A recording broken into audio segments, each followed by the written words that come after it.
This full cleaning procedure is part of every maintenance service that you do at customer sites.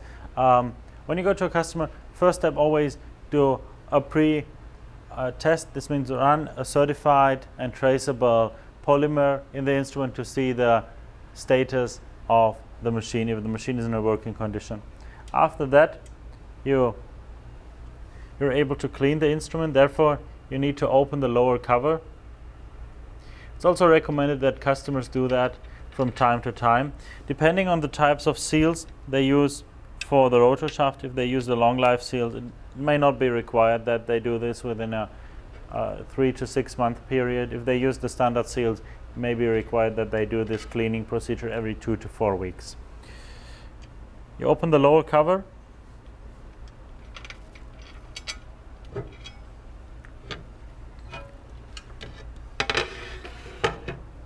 Remove the lower panel. Here you can also see the calibration weight that's mounted in the instrument. To calibrate the machine, you have to disconnect the calibration weight. Therefore, remove the calibration weight screw.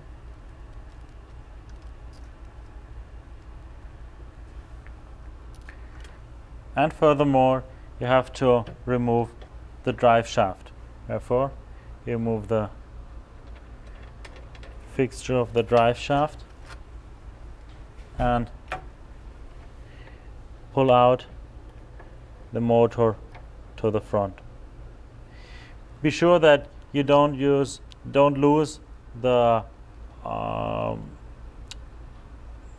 the torque coupler with the small needle bearings. You have 4 needle bearings onto the torque coupler. So now you can remove the motor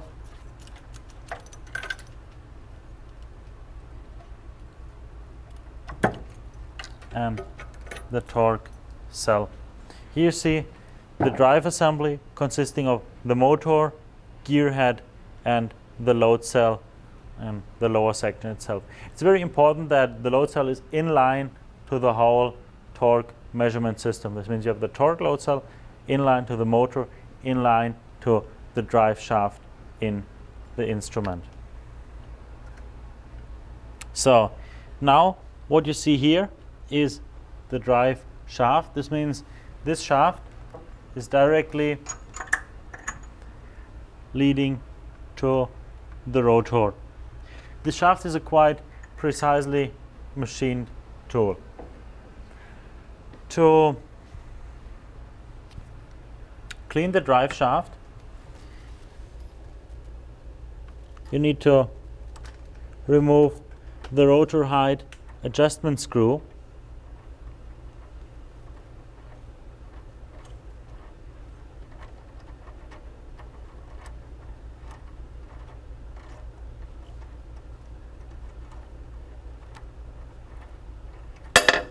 So, and the rotor height adjustment pin will fall out of the main shaft. If the rotor pin does not fall out, you can push it from the top down. It might be that there's some dirt in the rotor shaft that's preventing the pin from falling out. Attached to the pin, even you see the ejection spring for the rotor. Now you're able to completely clean the rotor shaft.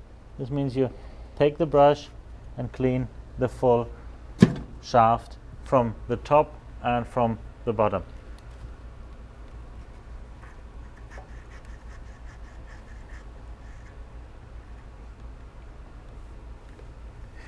Furthermore, you can also remove the lower die. Before you remove the lower die, always disconnect the probe and the heater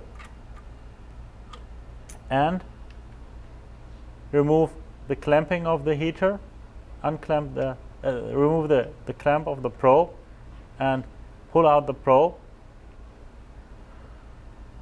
The reason is, otherwise when removing the die you would bend or even destroy the temperature probe. around the die you find 3 metric screws that allow you, or that you need to open to unmount the die.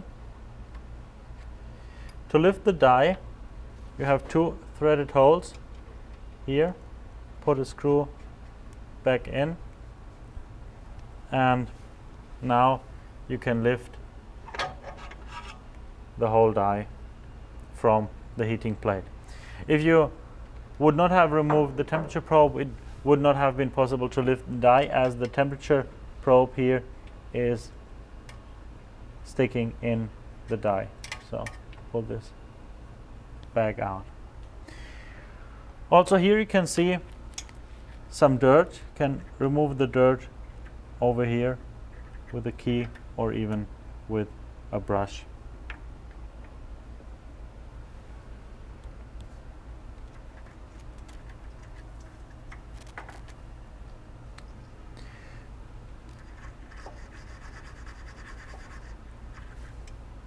So what you see here, this aluminum part is a part of the heater assembly of the machine. This means here underneath this aluminum part you have the heater, and this part is fixed. Here, this inner part, the torque shaft, is turning at 2 RPM during the test. We still got some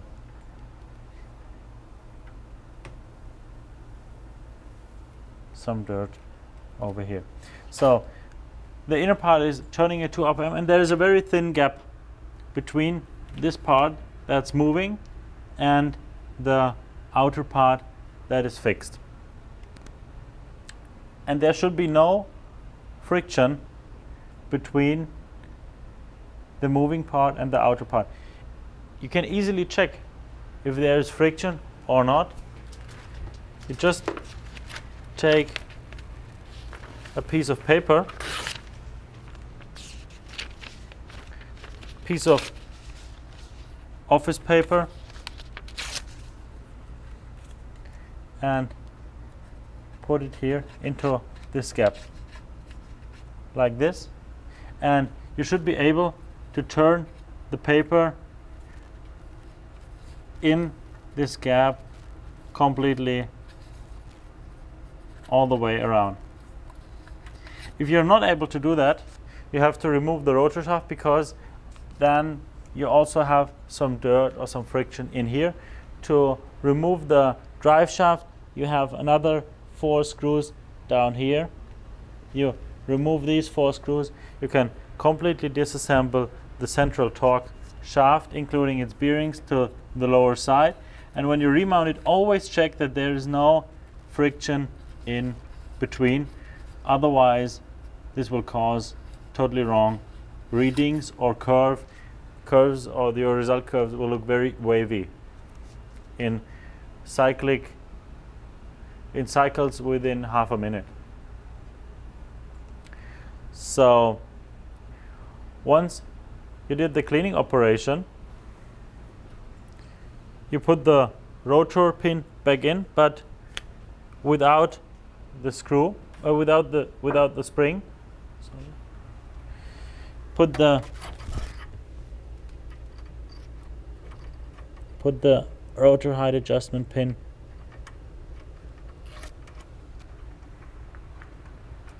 back in, and you also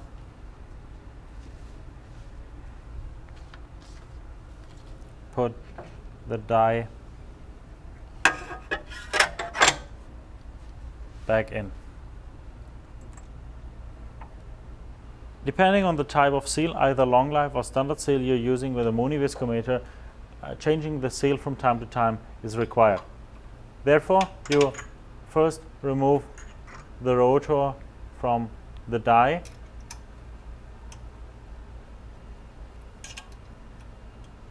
loosen the screws around the die.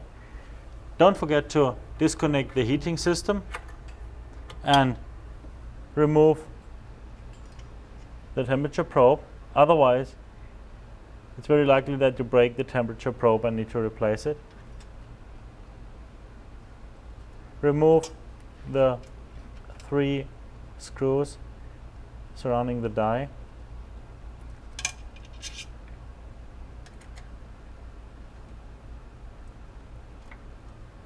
One, 2, 3.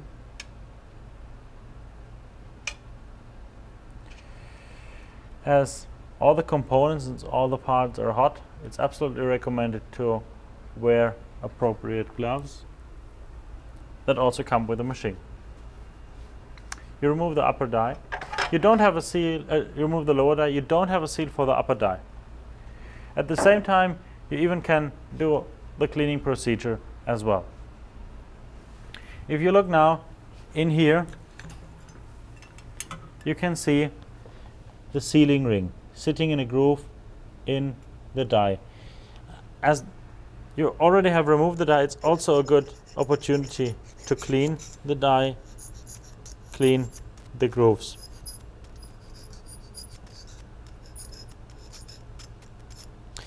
You can remove the sealing ring with a sharp tool from the groove and put a new sealing ring inside. There are 2 sealing rings available, so-called standard seals. They come in a bag of 25 pieces. These are normal rubber O-ring seals. They have a limited lifetime as the friction of the rotor causes abrasion, so they wear pretty fast. Or you have so-called long life seals. The long life seals, which you can see here on the right, basically consist of 2 parts. An inner part, that's this one, that's Teflon, and an outer part, that's a rubber O-ring. The Teflon is used for a reduced friction and better sealing. The O-ring is used for a good fit and a proper inner sealing. Montech generally recommends to use the long life seals, as this will also cause less dirt and better reproducibility.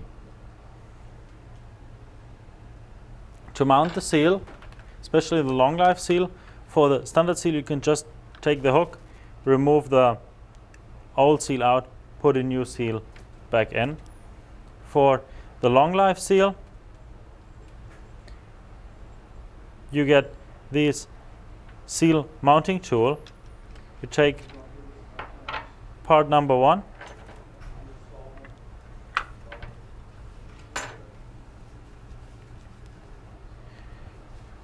put the die onto it, then insert the rubber seal, rubber O-ring seal, like this. Push it down with either tools, but make sure that you don't damage the O-ring, or with this small pin that comes with this set. Once you mounted the rubber O-ring, should fit, or it should be in the groove. You should also visually check that it's in the groove.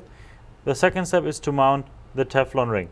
You also can find this full procedure in the manual of the instrument. You put the Teflon ring in and push it down with this tool. As our die already has a seal, I will not push it in now. And this means in the groove it then should look like this. Even you can see here, that's how the mounted seal looks like over here. Here you can see this Teflon part.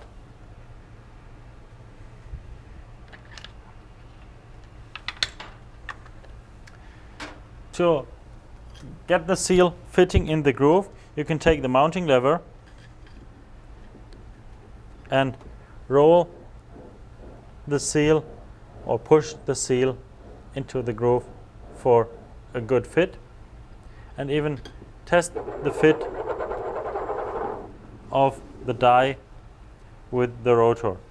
Again, all the components and parts are hot, so it's recommended to wear gloves. push the rotor in and check for a good fit. You should be able to turn the rotor easily. If all that is okay, you can put the die back in.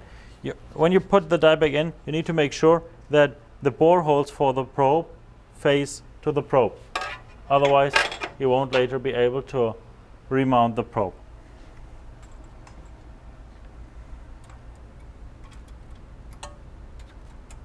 Before you completely fix the die, put the rotor back in to have the die centered to the torque shaft.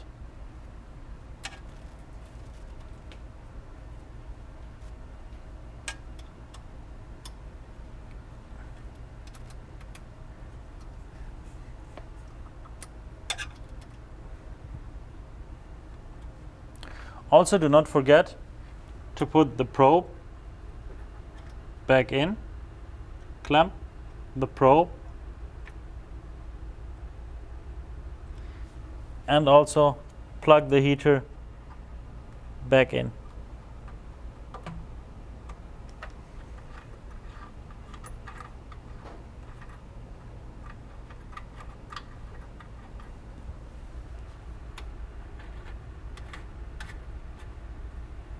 And fix it. Okay, the height of the rotor is critical to all test results. Therefore, a rotor height adjustment gauge comes with the instrument. It's a small ring with a calibrated height, and just the rotor height. You just put the ring over here, and then you take the rotor height adjustment screw, keep pushing on the rotor,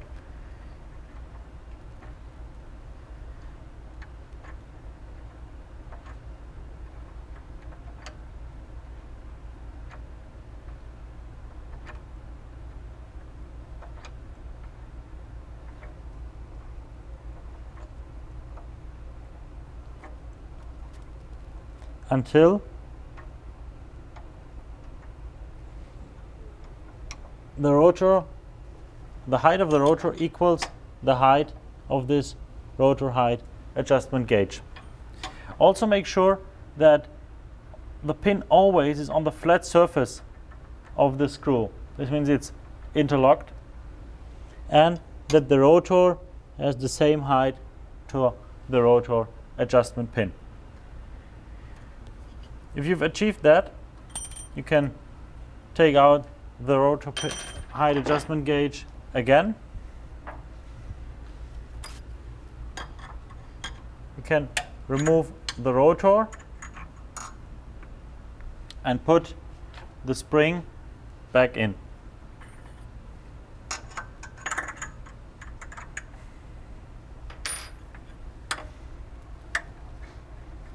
So the rotor should be spring loaded.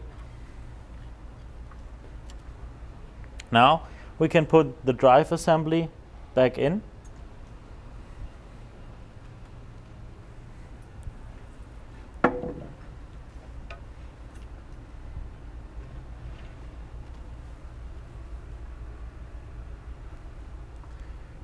Don't forget the torque coupler with the 4 bearings.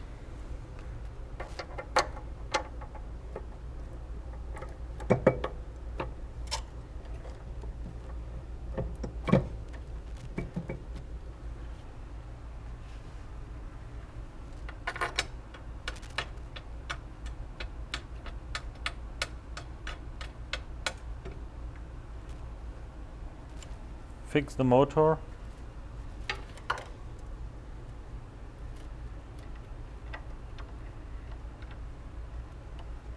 Connect the motor again.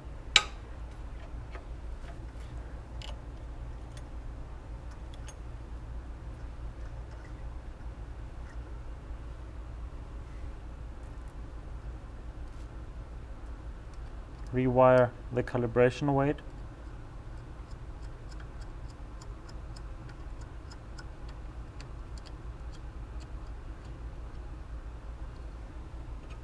rewire the torque sensor.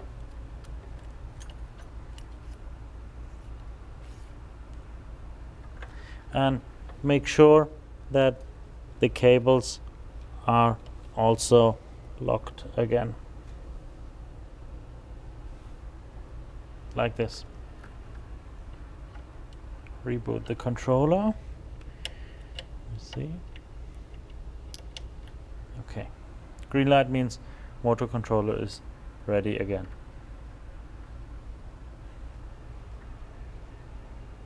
Okay, now we are done with the cleaning process, and after the cleaning it is recommended to run a full calibration sequence with a dead weight. This is done by opening the calibration menu in the Moncom communicator. Therefore, you open the Moncom communicator, small blue icon, in the tray bar, and you click on Options, Calibrate. By using an appropriate password,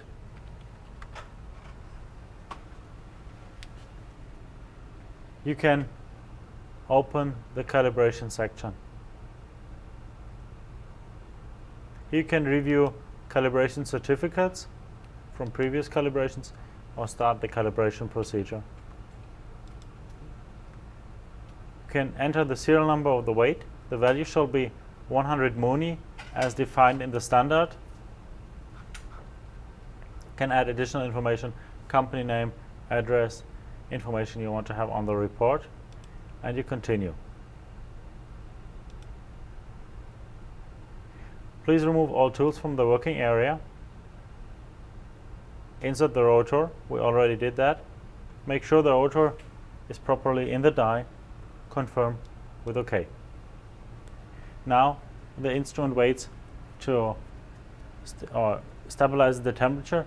The set temperature for the calibration is 100 degrees C.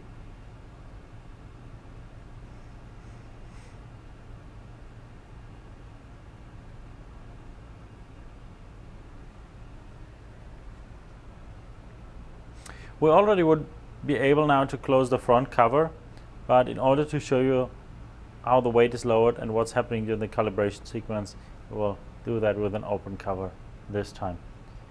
In the field, it's recommended to already close the cover after the cleaning procedure.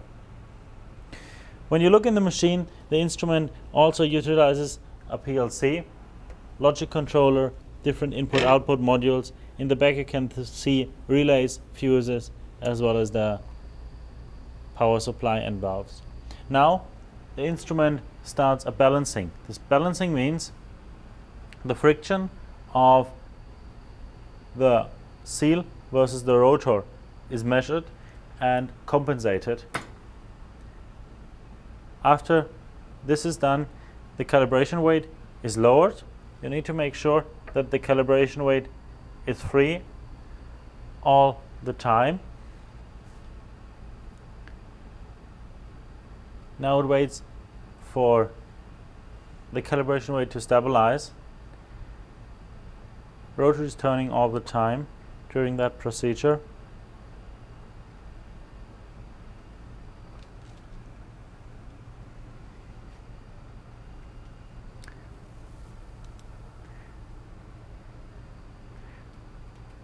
And now we see the readings. Readings shall be 100 muni plus minus 1. We have now 100.7, 100.6. You can hit the adjust button to adjust the readings accordingly. So we get a set point of 100 muni. We have measured 100.12 muni. Calibration was successful. You can either continue or adjust. Okay, we like to adjust the values. If you would like, you can have a certificate or just continue and close the calibration section. As you can see, it's a fully automated process. You can't do anything wrong. Also, during or in between measurements, or whenever you change the temperature, it is recommended to do a balance. This means measure the friction between the rotor and the seal. Therefore, you have in the center of the Mon control software this do Mooney balancing button, which will start the balancing procedure. A reminder, please remove all the items from the test area, insert the rotor, and then you see the rotor is turning, friction is measured and compensated, but anyway, the weight is not used during the balancing, only during the calibration sequence.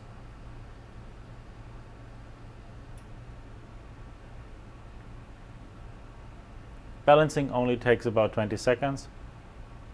It's a very fast, quick, easy process.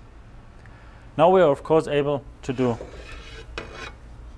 close the cover, and we will be ready for the next test immediately.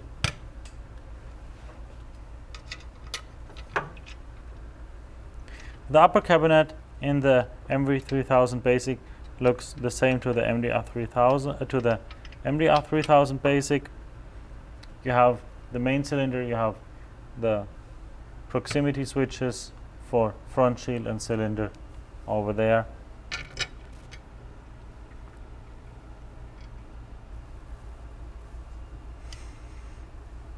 To open the cabinet, you also need a metric Allen key. You have 2 screws, one over here, one over here, that you can open. Once you remove the 2 screws, you're able to pull down the front cover with the LED bar. What you can see here is the front shield, main cylinder, the speed adjustment of the front shield, proximity switch for the front shield, as well as over here for the main cylinder. The front shield is supervised. If the instrument cannot close the front shield after a couple of seconds, you receive an error message. The LED bar is flashing in red. Front shield cannot be closed. The shield automatically returns, and you can confirm the error by clicking the button on the instrument or the arrow button here in the software. Click, error confirmed, instrument ready to go again. So let's reassemble the upper cabinet. Don't forget to connect the LED status bar again.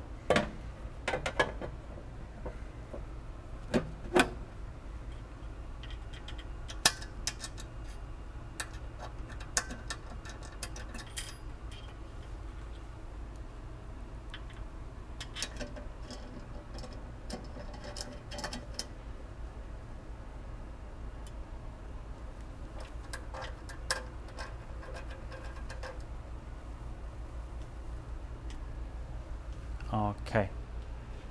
The instrument itself requires 110 volts. It comes with the computer and the Mon control software. The computer and the instrument are connected with an Ethernet interface. The crossover cable that's required comes with the instrument. Changing the IP address is also possible, but it's the same to the procedure of the RPA, so please refer to the previous video. What you additionally need is compressed air. The standard requires a closing force of 11.5 kilonewtons. In order to maintain that, you need to adjust the air pressure according to the serial number label at the back side of the machine. Therefore, the machine comes with the required air regulator, as all other Montec machines as well.